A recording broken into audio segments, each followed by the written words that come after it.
नमस्कार, बायजूस आईएएस हिंदी में आप सभी का स्वागत है। और आज हम 5 सितंबर के द हिंदू समाचार पत्र में आए कुछ महत्वपूर्ण समाचारों का विश्लेषण करने वाले हैं। तो आइए शुरू करते हैं आज का समाचार विश्लेषण। सबसे पहले मैं आपको ये बता दूं कि आज के इस सत्र में हम किन किन विषयों पर चर्चा करने वाले हैं। पीएफ को लेकर के जो नए नियम आए हैं उसको आधार बना करके एक न्यूज आया है, सबसे पहले हम उसकी चर्चा करेंगे।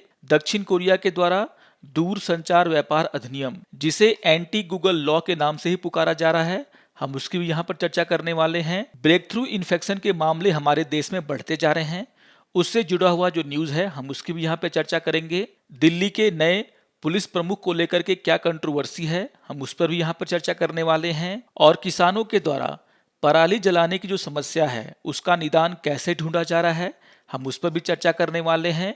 और सबसे अंतिम में इन विषयों पर आधारित मुख्य परीक्षा के अभ्यास प्रश्नों पर भी हम चर्चा करेंगे। तो आइए शुरू करते हैं आज के इस अंक को।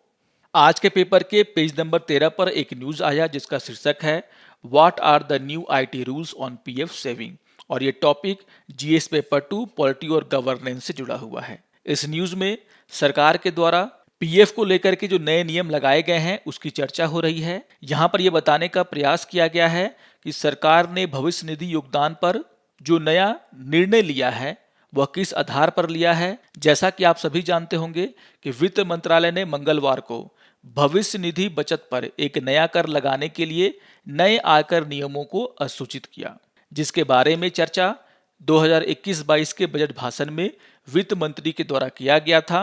उनके द्वारा ये कहा गया था कि सालाना 2.5 लाख से अधिक पीएफ में योगदान करने पर उस पर जो आय होगी उस पर कर लगाने का प्रस्ताव सरकार के द्वारा सोचा जा रहा है, जिसे कि अभी लागू किया गया है। आगे चल करके सरकार के द्वारा मार्च में वित्त विधेयक 2021 में एक संशोधन पेश किया गया, जिसमें सरकार ने कर मुक्त ब्याज आय के लिए योगदान की सीमा को 2.5 लाख रुपए से बढ़ा करके 5 लाख रुपए करने का प्रस्ताव दिया, यदि योगदान किसी ऐसे फंड में किया जाता है जहां नियोक्ता द्वारा कोई योगदान नहीं है। यानी कि आप जहां पर काम कर रहे हैं उस कंपनी के द्वारा यहां पर कोई भी योगदान नहीं दिया जाता, और वहां पर जो सीमा है उसे 2.5 लाख से बढ़ा करके 5 लाख रुपए कर दिया गया। इस न्यूज में यह बताने का प्रयास किया जा रहा है कि आखिर सरकार ने किन कारणों से इन नियमों को लागू किया है। यहाँ पर सरकार के द्वारा जो तर्क दिए गए हैं उसकी चर्चा की गई है। यहाँ पर सरकार का ये कहना है कि सरकार को कई ऐसे सूचनाएं मिल रही थी जहां पर कुछ कर्मचारियों के द्वारा इन फंडों में भारी मात्रा में योगदान किया जा रहा था, क्योंकि यहाँ पर योगदान में कर में छूट मिलता है। यहाँ पे सरकार के द्वारा कहा गया कि इन लोगों के द्वारा कर में छूट का बहुत ही ज्यादा लाभ उठाया जा रहा था। यानी कि यहाँ पे चर्चा हो रही है हाई नेटवर्थ इनकम वालों की, यानी कि जिनकी इनकम बहुत ही ज्यादा होती है। चूंकि पीएफ में डाले हुए पैसे पर जो इंटरेस्ट मिलता है उस पर कोई कर नहीं लगाया जाता था, तो इन लोगों के द्वारा यहाँ पर भारी मात्रा में योगदान किया जा रहा था और कर में छूट का लाभ उठाया जा रहा था, और इसी को देखते हुए सरकार ने यह फैसला लिया है।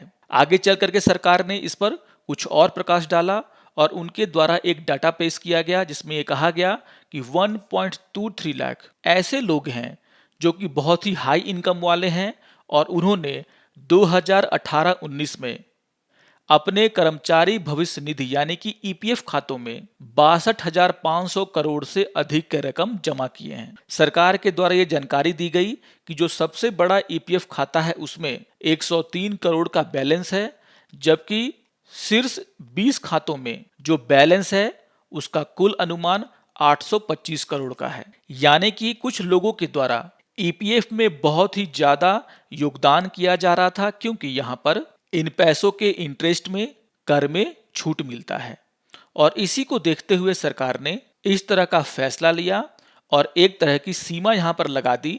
यहां पर यह भी जानकारी दिया गया कि 4.5 करोड़ ईपीएफ खातों में से 0.27% सदस्य ऐसे थे जिनके पास औसतन 5.92 करोड़ का कोष था, और इसीलिए उनके द्वारा कर मुक्त सुनिश्चित ब्याज के रूप में प्रति वर्ष 50 लाख रुपए से अधिक कमाए जा रहे थे।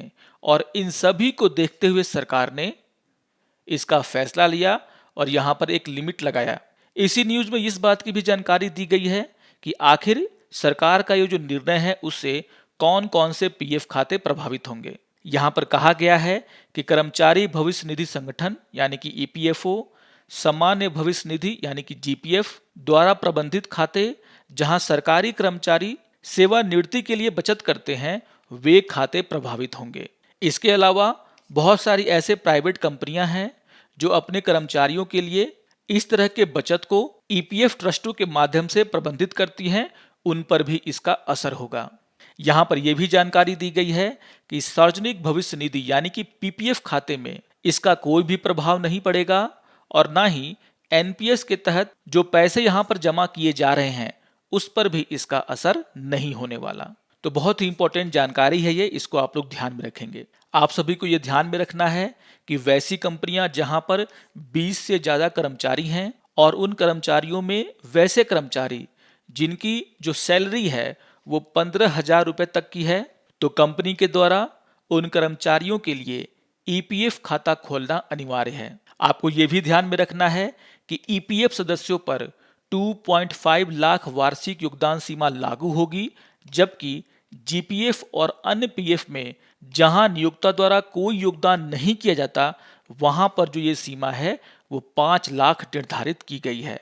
इस न्यूज में इस बात की जानकारी दी गई है कि इस नियम को कैसे संचालित किया जाएगा, इस पर बहुत सारी अस्पष्टता आनी अभी बाकी है। यहाँ पर एक उदाहरण दिया गया है और ये बताया गया है कि ये जो नया कर लगाया गया है वह किस समय लगेगा, इसको लेकर के अभी भी संशय बना हुआ है। यानी कि ये जो नया कर है वह रिटायरमेंट के समय लगाया जाएगा या फिर पीएफ खातों से पैसे निकालने के समय लगाया जाएगा या फिर प्रत्येक वर्ष वार्षिक आय अर्जित करने के समय लगाया जाएगा, इसको लेकर के अभी संशय बना हुआ है। यानी कि यहाँ पर यह बताने का प्रयास किया गया है कि सरकार के द्वारा जो नियम बनाए गए हैं वह लागू कैसे होंगे, इसको लेकर के अभी भी संशय बना हुआ है। क्योंकि आप सभी जानते हैं कि भारत में भविष्य निधि में बहुत सारे लोगों के द्वारा योगदान दिया जाता है और इन नियमों को उन सभी पर लागू करना एक बहुत बड़ा चुनौती का काम है।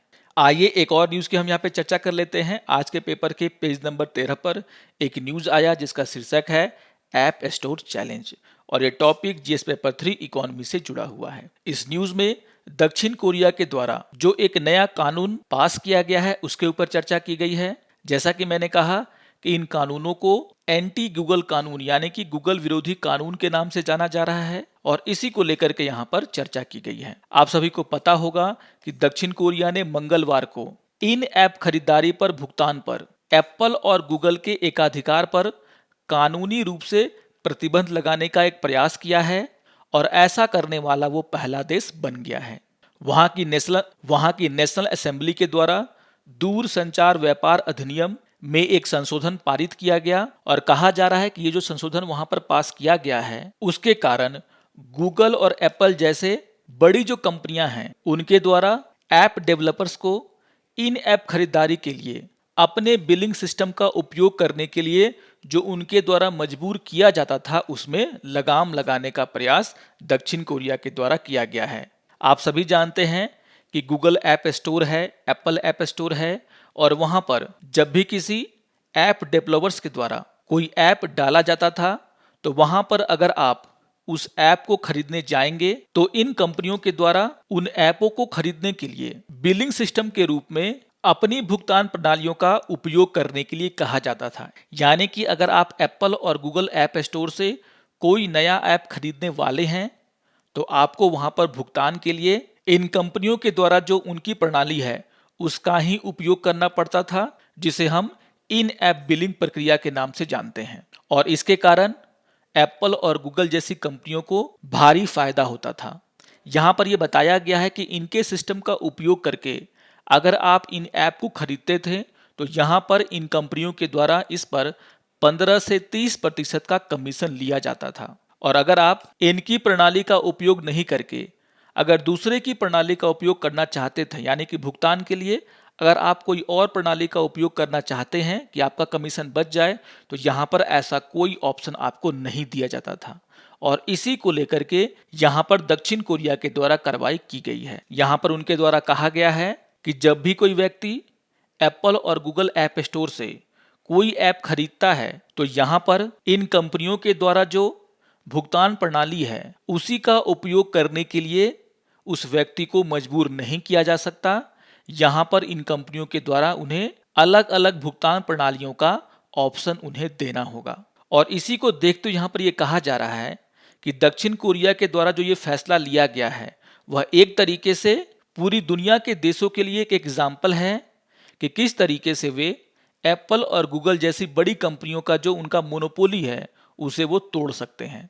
और इसी को लेकर के यहाँ पे ये चर्चा की गई है कि आखिर दक्षिण कोरिया का ये कानून इतना महत्वपूर्ण क्यों है। यहाँ पर ये बताया गया है कि दक्षिण कोरिया ने एक तरीके से एग्जाम्पल सेट कर दिया है दुनिया के अन्य देशों के सामने जो इन ऑनलाइन कंपनियों के दबदबे को नियंत्रित करने का प्रयास कर रहे थे।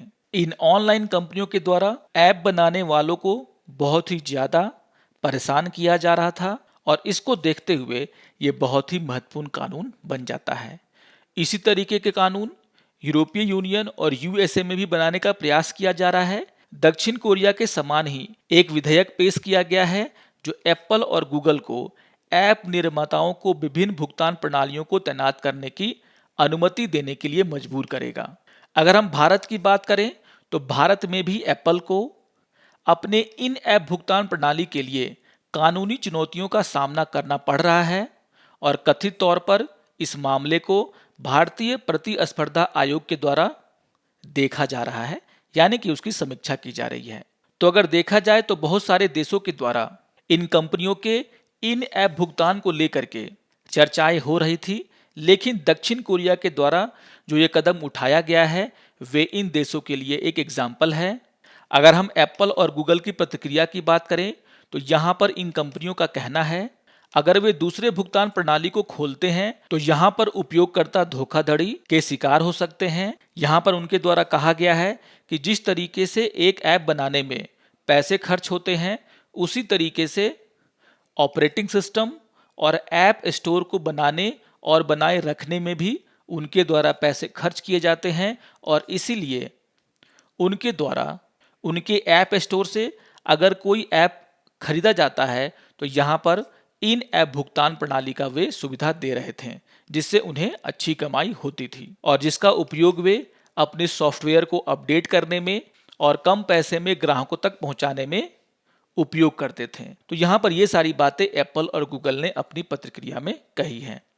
तो इस न्यूज़ में ये बताने का प्रयास किया गया है कि किस तरीके से दक्षिण कोरिया के द्वारा इन बड़ी कंपनियों के एकाधिकार को यहाँ पर तोड़ने का प्रयास किया गया है। उनके द्वारा जिस तरीके से अपने बिलिंग सिस्टम का उपयोग करने के लिए ग्राहकों को मजबूर किया जाता था, उसके खिलाफ इन्होंने जो कानून बनाया है वह दुनिया के देशों के लिए एक एग्जाम्पल है। आइए अब एक और न्यूज़ की हम यहाँ पे चर्चा कर लेते हैं। आज के पेपर के पेज नंबर 13 पर एक न्यूज़ आया जिसका शीर्षक है why are breakthrough infection a concern और ये topic GS paper 3 disaster management से जुड़ा हुआ है। इस न्यूज़ में ये बताने का प्रयास किया गया है कि किस तरीके से भारत अभी भी कोरोना के दूसरी लहर से उबरा नहीं है और पिछले 7 दिनों में कोविड-19 के रोजाना 40,000 से अधिक मामले दर्ज किए गए हैं। अगर हम इन मामलों को देखें तो सबसे ज्यादा मामले केरल और महाराष्ट्र में देखे जा रहे हैं, जहां पर टीकाकरण का जो दर है वो भी काफी अच्छा है। और इसी को लेकर के यहाँ पे ये सवाल उठाए जा रहे हैं कि आखिर जब केरल और महाराष्ट्र में ज्यादा मात्रा में टीके दिए जा रहे हैं तो वहां पर ये इन्फेक्शन क्यों ज्यादा दिख रहे हैं। यहाँ पर यह भी कहा गया है कि कम से कम 2 सप्ताह पहले वैक्सीन की दूसरी खुराक पाने वालों में जो ये इन्फेक्शन देखने को मिल रहा है, यानी कि जो ब्रेक थ्रू इन्फेक्शन यहाँ पर देखने को मिल रहा है वो काफी चिंता का विषय है। यहाँ पर इस बात को समझाने का प्रयास किया गया है कि क्या वैसे लोग जिन्होंने 2 टीके ले लिए हैं उन्हें भी कोविड-19 हो रहा है। यहाँ पर यह बताया गया है कि यदि कोई व्यक्ति वैक्सीन का दूसरा शॉट ले चुका है और 14 दिनों के बाद अगर वो संक्रमित हो जाता है तो इसे हम ब्रेक थ्रू संक्रमण कहते हैं, यानी कि ब्रेक थ्रू इन्फेक्शन कहते हैं। यहाँ पर 14 दिन का समय इसलिए लिया जा रहा है क्योंकि टीके को लेने के बाद एंटीबॉडी के बनने में 14 दिन का समय लग जाता है और इसी को लेकर के यहाँ पर चिंता व्यक्त की जा रही है। यहाँ पर यह बताने का प्रयास किया गया है कि क्यों ऐसे संक्रमण बहुत ही महत्वपूर्ण हो जाते हैं। यहाँ पर यह कहा जा रहा है कि ऐसे बहुत सारे मामले सामने आए हैं जहां पर 2 टीके लेने के बाद भी व्यक्ति को संक्रमण हुआ है, लेकिन व्यक्ति की जो हालत है वो गंभीर नहीं हुई है। यानी कि इन टीकों के द्वारा अपना काम किया जा रहा है, लेकिन अभी भी वे व्यक्ति जिन्होंने 2 टीके लिए हैं वो भी संक्रमण से नहीं बच पा रहे हैं। यहाँ पर CSIR और मैक्स हॉस्पिटल दिल्ली के शोधकर्ताओं के द्वारा जो एक शोध किया गया उसका यहाँ पर जिक्र किया गया और कहा गया है कि लगभग 600 पूरी तरीके से टीकाकरण करने वाले स्वास्थ्य कर्मियों में से लगभग 1/4 टीकाकरण के बाद भी संक्रमित हुए हैं। इसी तरीके से CMC वेल्लोर, PGIMER चंडीगढ़ के अध्ययनों में ये पता चलता है कि पूरी तरीके से टीकाकरण करने वाले स्वास्थ्य कर्मियों में से 1 से 10% के बीच में संक्रमण हुआ है, और जिन लोगों को संक्रमण हुआ उनमें से 5% से कम को अस्पताल में भर्ती कराने की आवश्यकता पड़ी और किसी की भी जान नहीं गई। यानी कि यहाँ पर ये आंकड़े दर्शाते हैं कि टीका लेने के बाद भी किसी व्यक्ति को संक्रमण हो सकता है, लेकिन जो संक्रमण है वो गंभीर नहीं होगा और यह मृत्यु को रोकने में प्रभावी है। और इसीलिए यहाँ पर यह कहा जा रहा है कि वे व्यक्ति जिन्होंने दोनों टीके लिए हैं वो ये ना समझे कि अब उन्हें संक्रमण नहीं होगा, और इसीलिए यहाँ पर यह कहा जा रहा है कि वे सभी लोग जिन्होंने टीका लिया है और चाहे नहीं लिया है उन सभी को मास्क का उपयोग जारी रखना चाहिए। यहाँ पर जो अंतर्राष्ट्रीय स्तर पर जो स्टडी की गई है उसमें भी यही पता चला है कि जिन लोगों ने टीका लिया है उन्हें भी संक्रमण हो रहा है। यहाँ पर इजराइल और US का जिक्र किया गया है जहाँ पर टीकाकरण का जो स्तर है वो बहुत ही ज़्यादा है, फिर भी इन देशों में कोविड-19 के संक्रमण के नए मामले आ रहे हैं। यहाँ पर यह भी कहा गया है कि ये जो टीके दिए जा रहे हैं लोगों को कोविड-19 के संक्रमण से बचाने के लिए, उन सभी का जो इफिशिएंसी है वो 70 से 90% के बीच में है। और इसी को देखते हुए यहाँ पर यह चर्चा किया गया है कि ब्रेक थ्रू इन्फेक्शन के जो मामले हैं उन्हें हमें गंभीरता से लेना चाहिए। लोगों को भी इन बातों को गंभीरता से लेना चाहिए, क्योंकि कोविड-19 के जो नए वेरिएंट आ रहे हैं वो हो सकता है कि इन टीकों के द्वारा बनाए गए सुरक्षा कवच को भेदने में कामयाब रहें। आइए एक और न्यूज़ की हम यहाँ पे चर्चा कर लेते हैं। आज के पेपर के पेज नंबर 14 पर एक न्यूज़ आया जिसका शीर्षक है कैपिटल कमिश्नर, और ये topic GS paper 2 polity governance से जुड़ा हुआ है। यहाँ पर दिल्ली के पुलिस प्रमुख की नियुक्ति को लेकर के चर्चा किया गया है। जैसा कि आप सभी जानते हैं कि उनकी नियुक्ति को अदालत में चैलेंज किया गया है और इसी की चर्चा यहाँ पर की गई है। यहाँ पर राकेश अस्थाना के बारे में चर्चा किया गया और कहा गया है कि वे गुजरात कैडर के 1984 बैच के IPS अधिकारी हैं जिन्होंने अभी अभी दिल्ली पुलिस के आयुक्त के रूप में अपना नया कार्यभार संभाला है। यहाँ पर यह कहा गया है कि श्री अस्थाना का नाम CBI निदेशक की दौर से हटा दिए जाने के लगभग 2 महीने के बाद उनको दिल्ली पुलिस का कमिश्नर बनाया गया है, और यहाँ पर यह जानकारी दी गई है कि वे क्यों CBI निदेशक नहीं बन पाए थे। आप सभी को पता होगा कि 2019 में सुप्रीम कोर्ट के द्वारा एक आदेश दिया गया था जिसमें यह कहा गया था कि अगर कोई अधिकारी 6 महीने से कम समय में रिटायर होने वाला है तो उसे ऐसे पदों पर नहीं बैठाया जाना चाहिए, और इसी के कारण श्री राकेश अस्थाना CBI निदेशक नहीं बन पाए थे। तो यहाँ पर आप ध्यान में रखेंगे कि आखिर वो कौन कारण है जिनके कारण उन्हें CBI निदेशक नहीं बनाया गया। यहाँ पर आपको ध्यान में रखना है कि उनका जो रिटायरमेंट का डेट था वो 31 जुलाई था, और उससे 3 दिन पहले यानी कि 27 जुलाई को सरकार के द्वारा उन्हें दिल्ली पुलिस का आयुक्त के रूप में नियुक्त करने के लिए उनके कैडर को बदला गया और उनकी सेवा को भी 1 साल के लिए विस्तार किया गया। यानी कि रिटायरमेंट के 3 दिन पहले सरकार के द्वारा उनके कैडर को भी चेंज किया गया और उनके सर्विस को भी विस्तार दिया गया, और इसी को लेकर के कोर्ट में अर्जी दी गई है। यहाँ पर जो याचिकाकर्ता है उन्होंने क्या तर्क दिए हैं इसकी भी चर्चा की गई है। यहाँ पर उनका कहना है कि जिस तरीके से अस्थाना की नियुक्ति हुई है वह सुप्रीम कोर्ट के निर्देशों का खुल्लम खुल्ला उल्लंघन है, क्योंकि यहाँ पर यह कहा जा रहा है कि उनके पास 6 महीने का न्यूनतम शेष कार्यकाल नहीं था। आप सभी जानते हैं कि 31 जुलाई को वो रिटायर होने वाले थे और 27 जुलाई को उन्हें दिल्ली पुलिस का आयुक्त नियुक्त किया गया। और जैसा कि सुप्रीम कोर्ट ने कहा है कि ऐसा अधिकारी जिसके पास 6 महीने से कम का कार्यकाल हो वह ऐसे पदों पर नहीं बैठ सकता। यहाँ पर यह भी कहा गया है कि उनकी नियुक्ति में यूपीएससी के पैनल का गठन नहीं किया गया था, जिसका आदेश खुद सुप्रीम कोर्ट ने दिया था। यहाँ पर यह भी कहा गया है कि नियुक्ति ने अखिल भारतीय सेवा अधिकारियों के अंतर कैडर प्रतिनियुक्ति नीति का भी उल्लंघन किया है।